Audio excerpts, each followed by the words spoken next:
जोहार हजारीबाग, मैं फैज़ अनवर, आप देख रहे हैं जोहार Hazaribagh. Department of higher education, ministry of education का एक गाइडलाइंस आया है कोचिंग सेंटर्स को लेके। और स्टार्टिंग में जो लिखा है बैकग्राउंड स्टोरी में, उसमें ये लिखा है कि the issues related to the private coaching centres more so in the context of rising student suicide cases, fire incidents, lack of facilities as well as methodologies of teaching have been engaging the attention of the government from time to time। तो बहुत सारी घटना ऐसी आई, suicide की घटना आई, कुछ दिन में फायर मतलब आग लगने की घटना आई थी कोचिंग सेंटर में, जहाँ कई स्टूडेंट्स मर भी गए थे। और कुछ घटना ऐसे आई कि कैसे पढ़ा रहे हैं स्टूडेंट्स, फैकल्टी कैसे हैं, इन पर चर्चा हुई थी कि क्या क्या गाइडलाइंस होना चाहिए। तो finally department of higher education ने गाइडलाइंस निकाला है कोचिंग सेंटर में। हम लोग एक टॉपिक पे बात करेंगे, जो टॉपिक बहुत बर्निंग टॉपिक है अभी का, कि 16 साल से कम बच्चे को कोचिंग सेंटर में एडमिशन नहीं लेना है। मतलब अगर वो 12th पास नहीं किया है तो उसे कोचिंग सेंटर में एडमिशन नहीं लेना है। अगर ऐसा कोई कोचिंग सेंटर करता है तो उसको जुर्माना लगेगा 1 लाख रुपया का। मेरे साथ मुरारी जी हैं, हजारीबाग के एडुकेशन पे ही सारी न्यूज़ करते हैं, जो भी शिक्षा से रिलेटेड खबरें होती हैं वो मुरारी जी देखते हैं, दैनिक भास्कर में काम करते हैं। आइए जानते हैं हम लोग, मुरारी जी ये जो आया है अभी हायर एजुकेशन नहीं, सेकेंडरी एजुकेशन में कि कोचिंग नहीं जा पाते हैं, जा पाएंगे बच्चे, क्या है ये गाइडलाइंस आपने पढ़ा है? तो 16 साल से कम उम्र में की जो बच्चे अभी कोचिंग जाते हैं या फिर जो 1 लाख का जुर्माना है, इस पर आपकी क्या टिप्पणी है और कैसे देखते हैं इसको? बिल्कुल, ये जो कोचिंग संस्थान थे वो अच्छा भी करते हैं और कुछ उनकी कमियां भी थी, लेकिन इसके लिए सरकार के पास कोई गाइडलाइन नहीं था कि कोचिंग कैसा होना चाहिए, टीचर कैसे होने चाहिए, कितनी फ़ी होनी चाहिए, कैंपस कैसा होना चाहिए, फायर का जो से सुरक्षा का व्यवस्था क्या होना चाहिए, प्रॉपर वेंटिलेशन है कि नहीं, लाइट है, कुछ नहीं, कोई गाइडलाइन नहीं था।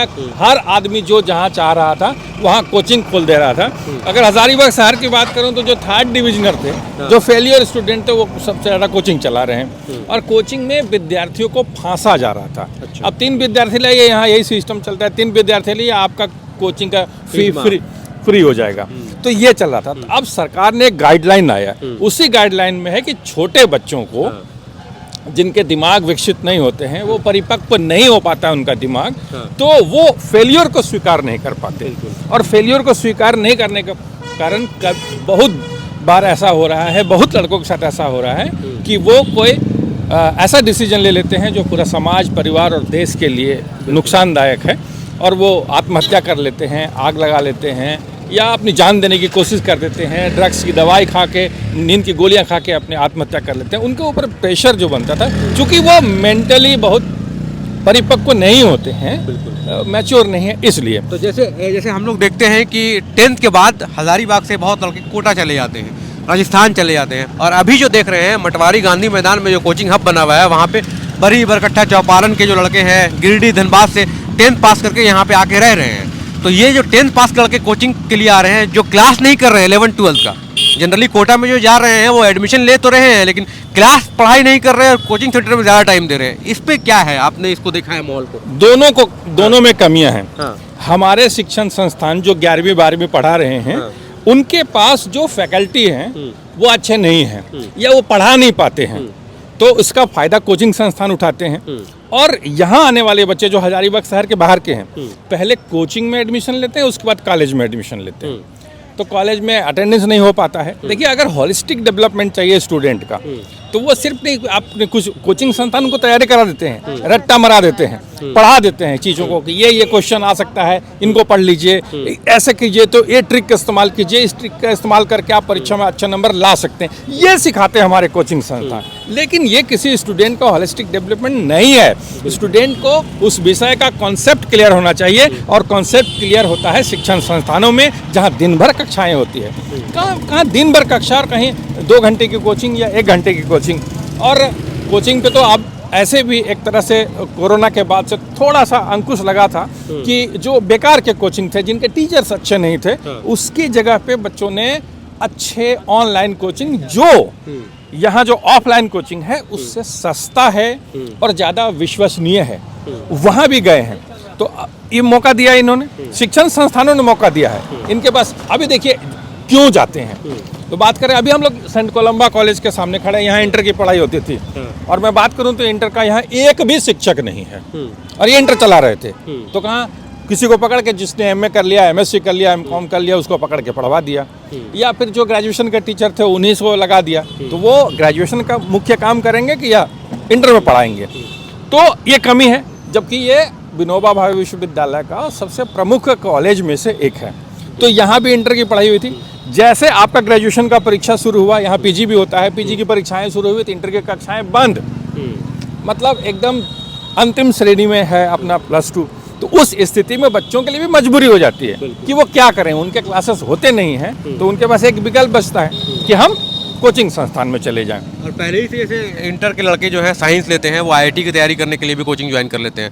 वो भी कंप्लीट नहीं हुआ है 12th, फिर भी ज्वाइन कर लेते हैं। कोटा में हमने देखा है, हजारीबाग में भी ऐसा होता है। तो इस पे क्या है, जो कोचिंग का 16 साल से कम उम्र का जो रूल आया है, ये मतलब सही रूल है? इससे क्या मानसिक तनाव जो होगा खत्म होगा, या फिर बच्चों को और अध्ययन करने का, सेल्फ स्टडी करने का मौका मिलेगा? अब बिल्कुल ये सही निर्णय है। बहुत जगह से डिमांड उठ रहा था, कुछ PIL दाखिल हुए थे कोर्ट में, और जो विभिन्न कमेटियां बनती थी सरकार की, और जो पब्लिक पिटीशन थे, वो सब इन कोचिंग सेंटर के लिए कोई गाइडलाइन बनाने की मांग कर रहे थे। तो उसी को ध्यान में रखते हुए, उसी पे विचार करते हुए तब ये कोचिंग का गाइडलाइन लाया गया। और जो बोल रहे हैं कि आप जो बोल रहे हैं कि नॉन स्कूलिंग बच्चे हैं, उनको बढ़ावा देते हैं कोचिंग संस्थान। यहाँ का जो इंजीनियरिंग और मेडिकल की तैयारी कराने वाले कोचिंग संस्थान, वो पेरेंट्स को कहते हैं स्कूल में जाने की जरूरत नहीं है। आप बच्चे ऐसे हैं कि उसने स्कूल का मुंह नहीं देखा, मतलब स्कूल नहीं देखा है। हजारीबाग में एक स्कूल है चौपारण में, उसे पास होने वाले बच्चों को पूछ दीजिए कि उसमें कितने क्लासरूम है, प्रिंसिपल का चेहरा कैसा है, वो नहीं जानता है। तो कोचिंग सेंटर वाले ठेकेदारी लेते हैं कि आप उनके पास जाइए, उनके यहाँ एडमिशन ले लीजिए, स्कूल के एडमिशन का भी पैसा उन्हीं को दे दीजिए, और वो स्कूल में आपका एडमिशन करा देंगे, आपका अटेंडेंस माइनस कर देंगे, और सब कुछ करा देंगे, और आपको इधर तैयारी करके और आपको निकलवा देंगे, जेई निकलवा देंगे, मेडिकल निकलवा देंगे। मेडिकल तो आप निकाल लीजिएगा, जेई किसी तरह निकाल लीजिएगा। जब वो बच्चा जो वो स्कूल नहीं गया और सीधे उसने कोई प्रॉब्लम फेस नहीं किया, समूह में काम नहीं किया, उसमें लीडरशिप क्वालिटी डेवलप नहीं हुई, स्पोर्ट्स की एक्टिविटी में भाग नहीं लिया, वो बच्चा फिर किसी नौकरी में चला जाता है, अच्छे अंक मिल जाते हैं, क्वालिफाई कर जाता है, नौकरी में चला जाता है, और नौकरी में जो आने वाले चैलेंजेस हैं उनको स्वीकार नहीं कर पाता है, वो उसको बहुत परेशानी होती है। हम लोग भी देखते हैं कि कोचिंग में जनरली जो स्टूडेंट ज्वाइन करते हैं वो 2000-3000 ऐसा पढ़ते ही हैं। मतलब एक कोचिंग में ऐसा 3-4 अगर घंटा ले ले तो एक टाइमिंग भी होता है। सरकार ने टाइमिंग भी निर्धारित किया है, किस टाइम में स्कूल आवर्स में जो है वो आपको कोचिंग नहीं चलाना है। ये भी एक गाइडलाइंस में स्पेशल दिया हुआ है। तो स्कूल आवर्स में कोचिंग नहीं चलाना, तो ऑटोमेटिकली जो बच्चे स्कूल नहीं जाते थे और कोचिंग जाते थे तो वो बंद हो जाएगा। और दूसरा है कि जो 1 लाख जुर्माना है, शायद वो एक डर होगा सब कोचिंग सेंटर को कि बंद करना है। डर होना भी चाहिए। आप देखिए कोचिंग सेंटर खोल देते हैं, 2 कमरे हैं उनके पास, बेंच को जानबूझ के पतला बनाते हैं कि ज़्यादा से ज़्यादा बच्चे उसमें, किसी तरह भेड़ बकरियों की तरह बच्चों को भर देना है और एक दौड़ में शामिल कर देना है कि आपको दौड़ना है, अचीव करना है। बोल रहे हैं कि दौड़ में शामिल है, तो इसमें बहुत इंटरेस्टिंग ये भी है कि 2 लाख 3 लाख लोग भरते हैं आईआईटी के लिए, सीट्स कम होती हैं। और भी किसी एग्ज़ाम में 12th लेवल का जो एग्ज़ाम होता है उसमें कई लाखों स्टूडेंट भरते हैं, उसमें कम होते हैं। कुछ बच्चे जो फेल हो जाते हैं वो जो है गलत कदम उठाते हैं, गलत जगह भटक जाते हैं। तो इसी को शायद रोकने का प्लान है क्या? बिल्कुल, उसको रोकने का प्लान है। देखिए अगर वो आईआईटी नहीं निकाल पाया तो फिर क्या करेगा? तो वो बच्चा डिप्रेस हो जाता है। अगर कोई बच्चा इंटर में पढ़ रहा है, उसने 1-2 एग्जाम्स, कॉम्पिटिटिव एग्जाम्स दिए, उसका अच्छा रिजल्ट नहीं हुआ एग्जाम्स में, कॉम्पिटिटिव एग्जाम्स में, तो वो फिर वो दूसरे कई विकल्प हैं। अभी तो पूरे वर्ल्ड में 10,000 नोटिफाइड रोजगार हैं, तो उस जगह कोशिश करता है और बच्चा सफल होता है। और एक चीज़ और इम्पोर्टेंट पॉइंट जो मैं मिस कर गया उसमें ये है कि जो घर वाले हैं, गांव से जो बच्चे आते हैं, मैं देखा हूँ खेत बेच के कोचिंग के लिए भेजते हैं, ठीक है।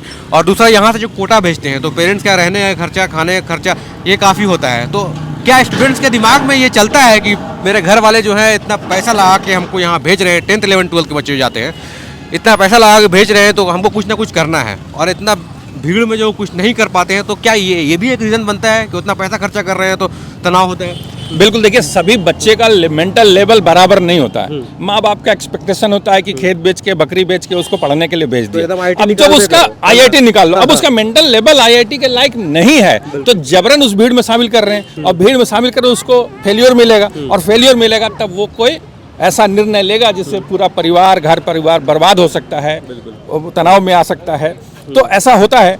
तो उनको देखते हुए किया गया कि कोचिंग संस्थान ऐसे होने चाहिए। कोचिंग संस्थान के लिए गाइडलाइन बनाया, ऐसा नहीं कि कोचिंग बंद हो गया, कोचिंग खुलेगा, उसका रजिस्ट्रेशन कराना होगा, फिर आपको टाइम टू टाइम उसको रिन्यूअल कराना होगा, और उसमें जो नॉर्म्स है, जो कुछ इंफ्रास्ट्रक्चर के नॉर्म्स है और कुछ जो नॉर्म्स है वो टीचर्स का, कि आपको ऐसा होना चाहिए। अभी देखिए प्राइवेट स्कूल में भी आप जाते हैं तो वहाँ भी बिना बीएड का शिक्षक नहीं पढ़ाते हैं, बीएड की ट्रेनिंग होनी जरूरी है। लेकिन ये कोचिंग में पढ़ाने वाले देखो कि आप पढ़ाना चाहते हैं कोचिंग में, आप 10 बच्चों को ले जाइए, आप वहाँ टीचर हो गए। नॉन ग्रेजुएट तो ऐसे भी कोचिंग नहीं पढ़ा सकते हैं, ये तो रूल में आ गया है।